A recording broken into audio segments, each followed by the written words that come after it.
Okay, everyone, welcome. Thank you so much for your patience again.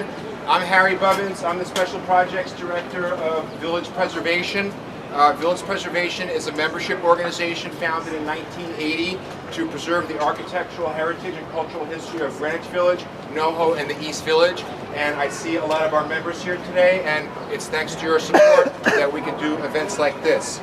I also want to say a special thanks that I'll introduce our speakers later for their patience and for traveling and for making your time here. And we're anticipating the arrival of another one. This is going to be the 14th of our historic plaque programs, which have marked the former homes of James Baldwin, Jean-Michel Basquiat, Frank O'Hara, Lorraine Hansberry, the San Remo Cafe, the Fillmore East, the Martha Graham Dance Studio, and many others. 92 Grove Street is where Alex Haley's studio was located, and it's in the Greenwich Village Historic District, which was landmarked in 1969. This plaque unveiling was also part of an ongoing series of programming to celebrate the 50th anniversary of the landmarking of this district. A critical part of our mission is to preserve not just the architecture, but the cultural history of Greenwich Village as well. Few places are as important as 92 Grove Street, where the historic meeting of the minds took place between Alex Haley and Malcolm X for a series of interviews that led to one of the most important works of nonfiction in the 20th century. The literary and political history of the village cannot be written without including this chapter, which took place here at 92 Grove Street. Given the village's unique literary and social history, it's no wonder that Alex Haley lived and created here at that time. I want to thank the owners who are not here tonight, Jordan Scalaire of the Ebert Brothers, for the permission to hang this plaque and their cooperation along the way. Again, I want to express my gratitude to our esteemed speakers and for making the time to be here today and offer some insights and wisdom on this occasion. I'm going to list our speakers first, and then I will introduce them more lengthily before they speak. Andrea Blackstone, the niece of Alex Haley, is on her way with her son. Zaheer Ali, the oral historian at the Brooklyn Historical Society, is here. Brian Jones, the Associate Director of Education at the Schomburg Center for Research in Black Culture, is here. And Ilyasah Shabazz, the daughter of Betty Shabazz and Malcolm X, is here as well. It's an honor to, well, it's just not our first speaker. We're changing the order. Our first speaker I first heard as a participant in conversation at the talks at the Schomburg series entitled Revisiting Alex Haley's Autobiography of Malcolm X that happened in February, and it's online for your streaming viewing as well. That's Zaheer Ali. He's the oral historian at Brooklyn Historical Society. Currently he just directs Muslims in Brooklyn, a multi-year public arts and history project designed to amplify the stories of Brooklyn's Muslim communities and contextualize those stories in the broader histories of Brooklyn.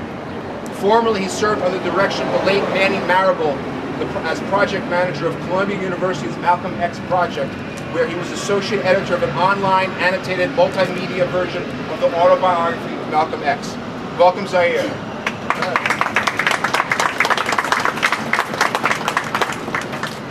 Thank you so much for all of you for gathering at this spot on this day. Over 55 years ago, Alex Haley and Malcolm X commenced a process that would forever link their names, bind their legacies, and transform this place at 92 Grove Street. In 1963, Malcolm X was one of the most requested speakers on college campuses. He had addressed audiences of hundreds and thousands at rallies, mosque meetings, organizational meetings, and through radio and television. But here, in this intimate space, he would offer up his life story before an audience of one. Alex Haley, who'd secured his very first book contract to write Malcolm X's story. After a long day, Malcolm would arrive here at 9 or 10 at night, carrying his flat tan leather briefcase. In sessions lasting 2, sometimes 3 hours, Malcolm recounted the racial violence he witnessed as a young child and how his family endured the poverty of the Great Depression, his experiences early with integration as one of the only or few black students in an all-white school, as a young man being enthralled with the life of major urban centers like Boston and Harlem. And like too many black young men, his experiences with the criminal justice system as an incarcerated person. Then, of course, there were Malcolm's personal transformations. His conversion in prison to the Nation of Islam, his rise becoming its national spokesperson, and finding himself in dialogue with other civil rights leaders in the 1950s and 60s. Most of the time, Malcolm sat scribbling notes, but sometimes he paced the floor lecturing and speechifying, thinking and reflecting, teaching and preaching. One time he even grabbed a pipe as if it were a dance partner and Lindy hopped. Imagine, as Alex Haley described, Malcolm X's coattail and the long legs and the big feet flying, while he scattered boom bop bop, snapping his fingers right here in this space. Alex Haley was an audience of one, but he was writing for the millions who would never get to listen to Malcolm in person, for generation after generation who continue to benefit from the knowledge, the wisdom, the understanding encoded in Malcolm's life story. The Autobiography of Malcolm X, as told to Alex Haley, is the story of one man, the story of a people, and a call to action. And it was told right here. This is the place where Malcolm X remembered his history. This is the place where Alex Haley recorded our history. And so it is fitting today, in this place, with this plaque, that we both remember and record the great work that was done here by them both. This place is more than historic. It's sacred. Thank you.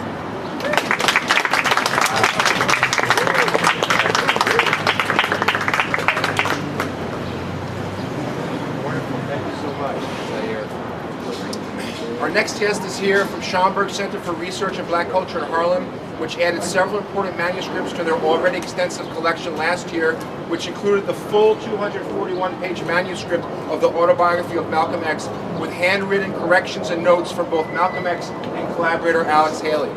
I encourage you to visit the center. I have had the honor to see the letters from Alex Haley to Malcolm X there myself in the course of my research, and it's truly awe-inspiring to be that close to humanity and history. So let me introduce Brian Jones. Brian is the Associate Director of Education at the Schomburg Center for Research in Black Culture. He taught elementary grades for 9 years in New York City's public schools, obtained his PhD in urban education at the City University of New York Graduate Center in 2018, and is currently working on a book about the explosive 1960s Tuskegee student movement. Welcome, Brian Jones. Thank you so much for this invitation. This is truly an honor to be able to speak at this occasion and have some words for you. And I brought along one of my copies that has survived over all these years, just barely, with a lot of tape. You know, as we know now, historians have begun to pick away at this autobiography and question parts of it or challenge its veracity. But it's an autobiography. You know, you could do that with any autobiography. Every autobiography, every biography is a story. And this story that was made right here by these two men, I think whatever you're going to say about, you know, they get everything exactly right the way it went down. What's undeniable is the power of this story, the way that it did and continues to impact millions of people. I mean, this is really an epic literary event that has its creation moment right here. And I count myself among those millions who were shaped and influenced by this book. And if you'll bear with me, I just want to tell you a little bit about how that went down for me. In high school, I never learned anything about Black history. I learned a very Eurocentric story of America's greatness. And it was a friend of mine who literally passed me this book in the hallway and said, "You need to read this." And Malcolm is just amazing at demolishing America's sense of itself. This is a story that we still need, and many people in this country need to really understand the place in which they live. I remember it as this powerful and searing indictment of racism and injustice as fundamental to America. And they said when Malcolm would say these things that he was preaching hate. He had this amazing way of turning the tables. I remember I would laugh out loud at things like, he says at one point, when all of my ancestors are snake bitten, and I'm snake bitten, and I warn my children to avoid snakes, what does that snake sound like accusing me of hate teaching? That's incredible. Later I became a teacher, as Harry mentioned. Actually, one of my colleagues is right here. We taught elementary school together. And one of the things that struck me the most was that, everybody now in elementary school learns about the U.S. Civil Rights Movement, but the tale is once again turned around and made into a story of our national greatness. It's a story now about how good we are. You see, we got rid of all those bad people in the South who were doing all those bad things down there. Malcolm's book I went back to again and found it so useful at tearing away at that national fable. He says, and I'm quoting Malcolm, but really, of course, we understand it's Malcolm and Alex Haley's co-creation. Yes, they write, I will pull off that liberal's halo that he spends such efforts cultivating. The North's liberals have been for so long pointing accusing fingers at the South and getting away with it. They have fits when they are exposed as the world's worst hypocrites. And that is so true today. It's not Mississippi or Alabama that has the most segregated and unequal schools in the nation. It's New York. Malcolm is still relevant. Later on, I started researching black education history, and again, I found Malcolm. You okay? I found Malcolm. I saw his story, this powerful story, as so much in the stream of that history. That it's a history of black people, more probably than any other people in this country, seeking out learning and literacy and seeing it as a tool of liberation, of personal and collective liberation, and especially outside of school spaces, in other kinds of spaces, reading on your own, finding your own information, whether you be incarcerated or on the streets or wherever you are. Malcolm's story is part of that too. And now, amazingly, I get to work at the Schomburg Center. And I'm sitting on an amazing archive of black history, and I can read to my heart's content. And now, as you just heard, I just happened to arrive and start working there right at the moment when we made this incredible acquisition. So now that these incredible papers, it burns me inside to know that these were in somebody's private collection who didn't let anybody look at them. As Harry described, we got, just last fall, the typed manuscript of the autobiography, where you can see Alex Haley and Malcolm X's pen marks back and forth over revisions on the text. To my knowledge, nobody has delved in and analyzed those and gotten them to the point of publication yet, but of course we know it's coming. The other thing I want to encourage you all to come and see, and we have some of Alex Haley's papers, we have many of Malcolm X's papers, letters to siblings, all kinds of stuff that we have. But I also want you to come to the Schomburg Center to see the missing chapter, The Negro, never before published, that we have at the Schomburg Center. And as Zaheer spoke so brilliantly about Malcolm as a figure of transformation, I was thinking on my way over here about what it is about Malcolm that stayed the same. And to me, what stayed the same was, even though, of course, there were magnificent transformations, was still the fundamental spirit, the desire for human freedom and liberation, and that mission that it seems to me he was on from the very beginning. Here's what he says, or what they say, in the autobiography. This is the goal. Human rights, and I'll end on this, respect as human beings, that's what America's black masses want. That's the true problem. The black masses want not to be shrunk from as though they are plague-ridden. They want not to be walled up in slums and the ghettos like animals. They want to live in an open, free society where they can walk with their heads up like men and women. Thank you.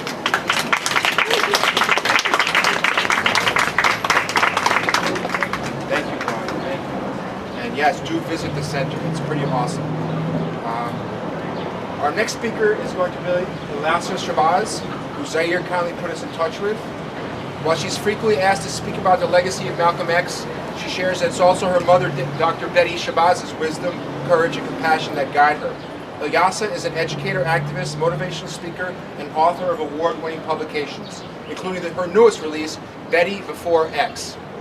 a middle school historical fiction. She's received 2 NAACP Image Awards, Walter Dean Myers Honor, Library of Congress Inaugural Award, American Library Association Coretta Scott King Honor, and has been longlisted for the National Book Award. Ilyasah serves as a trustee for the Harlem Symphony Orchestra, the Malcolm X Foundation, and the Malcolm X and Dr. Betty Shabazz Memorial and Educational Center, which is having their annual birthday celebration for Malcolm X this Sunday at the center on Broadway and West 165th Street. Welcome, Ilyasah Shabazz.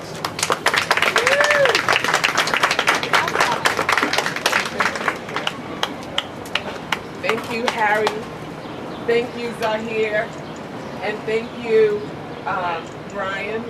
And thank you, Alex Haley. Thank you, Daddy. You know, I'm so happy to be here on behalf of my 5 sisters.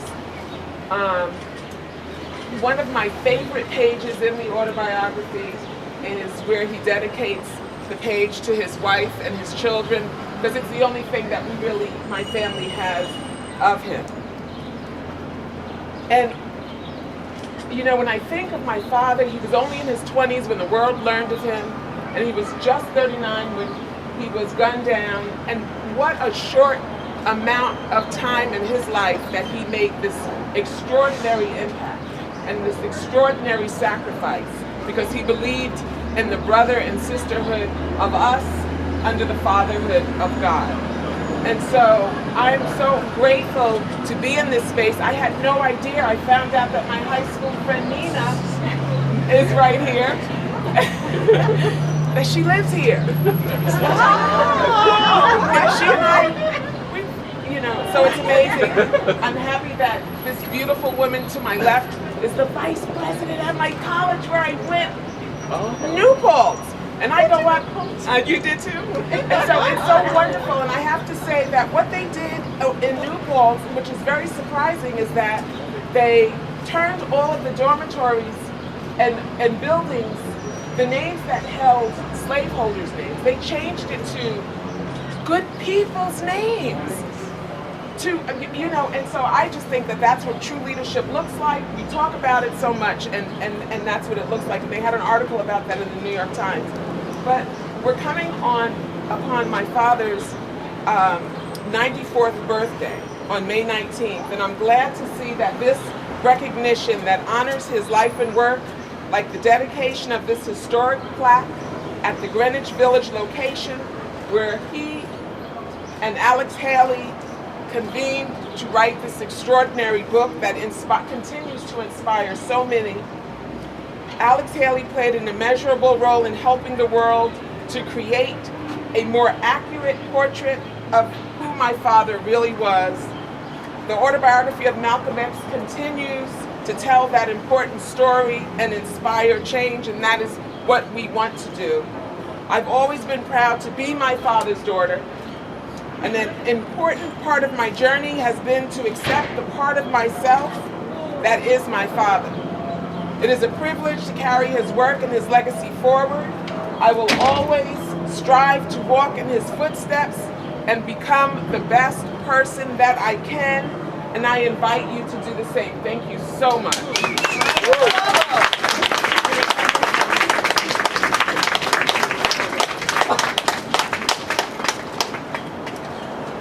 Thank you very much. Thank you very much. To have the daughter of Malcolm X, and also now to have the niece of Alex Haley as our final speaker joining us is just such a privilege and honor. And let me introduce Andrea Blackstone, Alex Haley's great niece. I'm going to read your bio real quick, okay? Another family member's here, Evan Nicole Brown, appropriately enough, a writer and journalist who's also an Alex Haley family member, so welcome to you too. Andrea Blackstone's late mother, Lois Ann Haley Butts, was Alex's sister. Andrea is an award-winning journalist and author who created a popular book blog and e-zine called Grove Street while gaining journalism experience. Andrea previously served as the editor of the Andrews Gazette in Maryland. She currently works as a freelance writer who is known for finding lesser-known human interest stories and introducing good news to readers through newspapers. Andrea also volunteers to help veterans and youth through her young son's nationally recognized projects, and her son Tyler is also here today. So without further ado, Andrea. Thank you so much. It's a pleasure to be here on behalf of Uncle Alex and the rest of my family. It's such a pleasure also to be Evans is a fellow writer. I will tell you that I was so inspired as a young person who was petrified to show my uncle my writing. And I recall him having a rare moment at my mother's home in Maryland. And he came in nice and quiet and mellow and warm, and I just could not believe that this man who was an icon was so down to earth and took time to look at my writing. And he looked at it and he said, "This is pretty good. You should keep writing."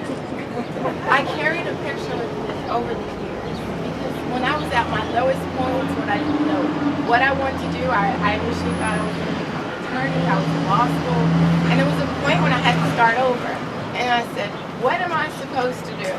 I dug through tons of boxes and found that photo with Uncle Alex and I sitting there, just musing and talking about writing. And I was always fascinated by his ability to tell stories. I myself didn't initially want to be a writer, but it's in me, it's in my blood, it's in Evan's blood, it's in the blood of many, to capture stories and tell history and find parts of ourselves that we don't even know exist. But when we find it, we savor it, we share it, it's history. And to me, that's what Grove Street represents. When I was a new mom, I didn't know what I was going to do with my writing talent, but I knew I had to do something. So I had my little boy Tyler, and I said, I don't know what to call this easy. I'm going to call it Grove Street in honor of Uncle Alex. And we talk about speaking things into existence. Here I am standing here at Grove Street years later. I didn't know what it was going to be about, but I said he inspired me. And it wasn't just his fame, it was his ingenuity. It was his forward-thinking ability to discover stories ahead of his time. It was collaboration with people like Malcolm X, and just looking forward to see things that maybe some people didn't see quite yet, that we're just catching up to have these poignant discussions in our world, and how we all want to be connected to someone. We want to be connected to our family. We want to know the history so we can share it with people like my son Tyler, other generations, people who walk by here to say, what happened at Grove Street? They now can be inspired to say there's a plaque here, thanks to this moment, to this day that we're a part of, to say, I want to preserve history and share it with someone else. So a lot of what I learned was about inspiration, believing in myself, pushing despite obstacles that I've faced, others face. My mom having countless conversations on the phone when I was a child saying, what's going on? Well, I'm still working on my book, and my mom was always so proud of her brother, even when people doubted that it would come to pass. But my mom was always so proud until the day she died, about family and legacy. And because of what my Uncle Alex started, I know more about myself that I could pass on to other people. So I want to say to me, Grove Street also represents things about ideas. How we can take ideas inside of us and not be afraid to put them out there, not be afraid to plant seeds and watch them grow. Even if people don't believe in us, even if people don't see our vision quite yet, there might be something there, but we have to believe it to be true. And also the beauty of collaboration, how two men came together to create this wonderful moment, and although they're no longer here physically, guess what? They're here physically, and they're here spiritually. And I say physically because they're touching us as the rain has stopped. I don't think that is going to I think we had a little help with that. Yeah. And just that energy of saying we all need to share this moment and come together as people. It doesn't matter our background, it doesn't matter our race, but listen to each other. Get back around the kitchen table. Think about our ideas. How can we publish these stories? How can we inspire more young people to write, to collect, to just love history? How can we really understand where we're going if we don't know where we've been? And to me, this isn't just about African American history.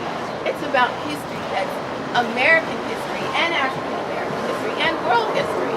These moments are too special to really put in a box. So I want to thank all of you all for coming out to be a part of this. I want to thank everybody for thinking it's an important place to be. And hopefully when we leave here, we remember this moment that we were all a part of it. And we will go share Grove Street story with others. Just like I did in my e-zine, I got to interview writers and celebrities. And that magazine led to me getting a job, my first journalism job, that was full-time. Because my boss said, if you can do this by yourself and come up with this, you can run a newspaper. So just that forward-thinking measure of believing in myself, even when I didn't know how it was going to happen, but determination. So I say to you, be determined whatever you want to do in this world and in this life, and don't worry about people really feeling like they don't understand where you're coming from. And to me, Grove Street represents the seeds blossom, and that we all have ideas inside of us, and we all have a legacy to pass on. So whatever your family legacy is, collect it, savor it, cherish it, and let it grow. Thank you very much.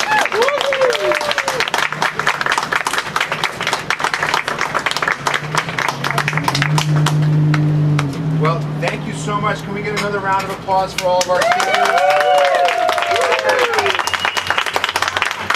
So I'm going to,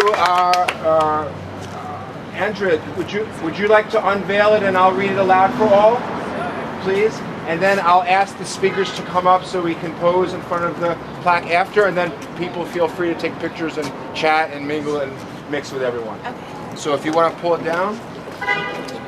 Straight down.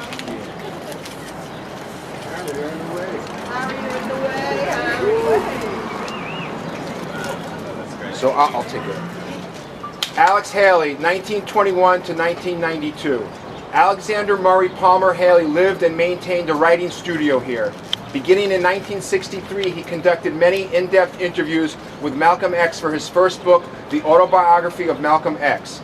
Published shortly after his assassination in 1965, that book transformed the public's view of Malcolm X and is widely considered one of the top works of nonfiction.